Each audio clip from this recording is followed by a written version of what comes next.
Well, welcome to the 700 Club. It's amazing how partisan the President of the United States has become. In a speech yesterday, it was kind of like anybody who doesn't agree with him is either a nuclear warmonger or else he's deluded.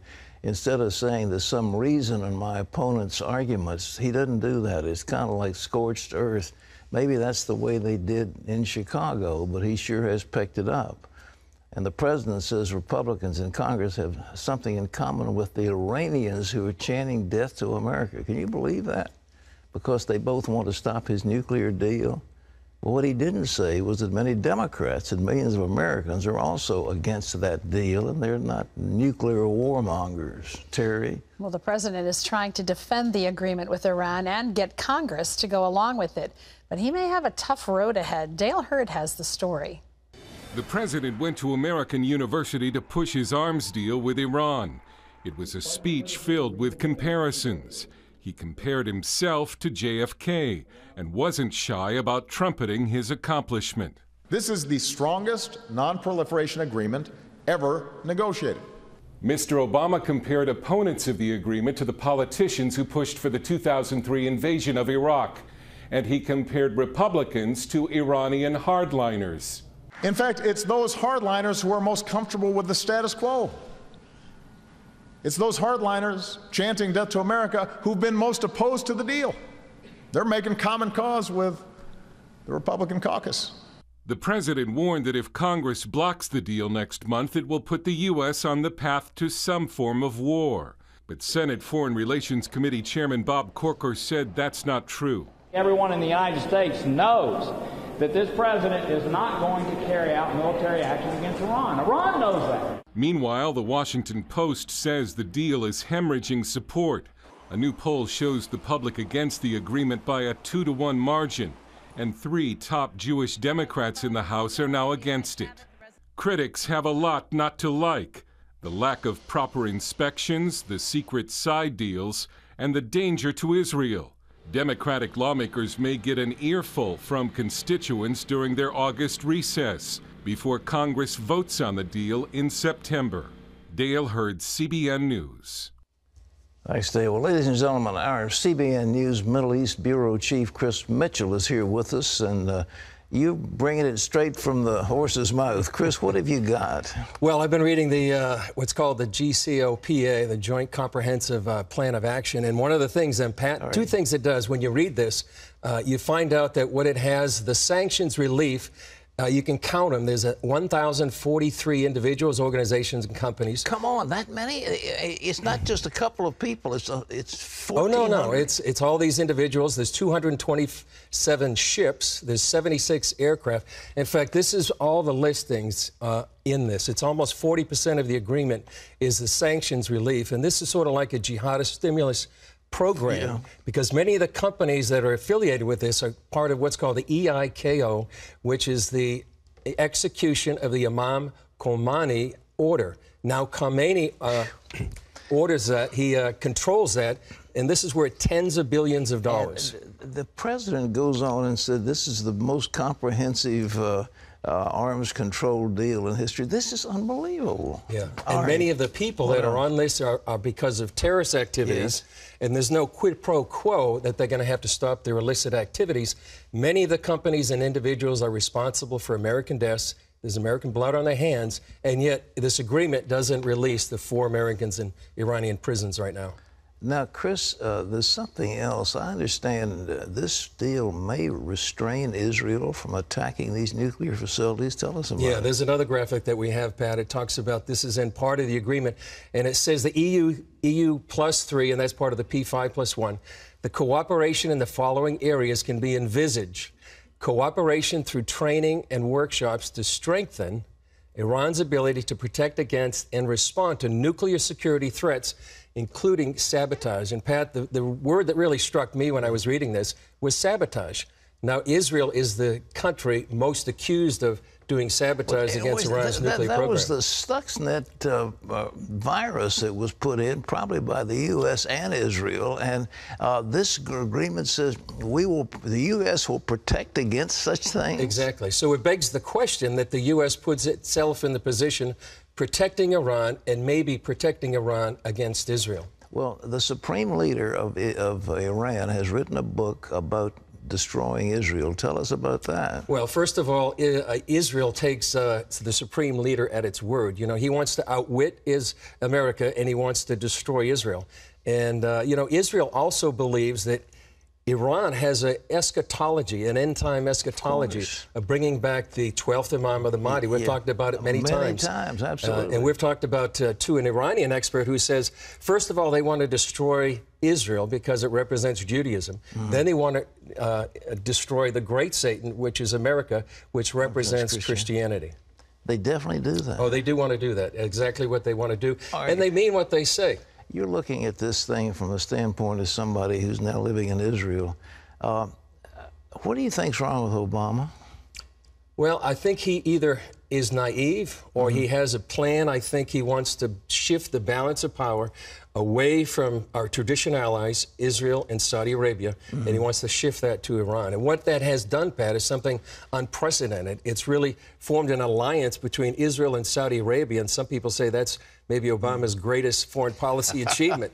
He's brought those two enemies together. Is Israel free to attack these facilities if it wants to? I don't think so. Right now, the IDF Chief of Staff has assembled a team to examine a military option against Iran. 47% of Israelis would support a unilateral strike against Iran's nuclear program. You think you're going to try? Do you think they will? I think they will. I mean, that's my gut reaction. Yeah, mine too. In November 2013, we were in Moscow with Netanyahu at the time, and we had a background briefing because he was up there trying to convince Vladimir Putin not to sign what was then the interim agreement. And we had a background briefing, and I had the opportunity to ask him about did he feel he was like Churchill at the time. And he said he did. I mean, Churchill at the 1930s was railing against Adolf Hitler and a rearmed Nazi Germany, and now he's railing and warning the world about a nuclear Iran. And he thinks, I believe he feels like he's sort of a Churchill, but he's also like the biblical Esther, who was, for such a time as this, was able to stand in the gap against genocide, and I think that's what he feels called to right now. He owes it to his people. He cannot allow that country to be destroyed. I mean, the Iranians have been calling it a one-bomb state. I mean, all it takes one nuclear bomb, and they'll, destroy Israel. Yeah, and Pat, to your point about what is Obama thinking? Some of the Middle Eastern experts I've talked to have said that these negotiations, not only in the last few months, but the last number of years, has been like Iran taking the U.S. to a Middle Eastern bazaar, and yet the United States and the Europeans don't understand the rules of the bazaar. And it looks like with this agreement, they've bought a magic carpet. They really can't fly. Well, we'll see whether we'll have the Arabian Nights coming down. Chris, thank you for this insightful look at that agreement, and I hope the American people and the Congress will wake up to what's happening. Well, Chris has written a book, by the way. It's a very interesting book called Destination Jerusalem. It deals with what's happening in the Middle East today, including the threats from Iran and ISIS, and you can find it on Amazon.com. It's called Destination Jerusalem. Chris Mitchell. God bless you, brother. God bless you, Pat. Thank you. Thank you. Pat, there are some issues for the Republican candidates in tonight's debate, including the battle over defunding Planned Parenthood, the economy, and many more hot topics. We have two reports from Cleveland, one from Abigail Robertson, but we begin with CBN's David Brody. Well, maybe it's appropriate that the first GOP presidential debate is right here in Cleveland, the home of the Rock and Roll Hall of Fame.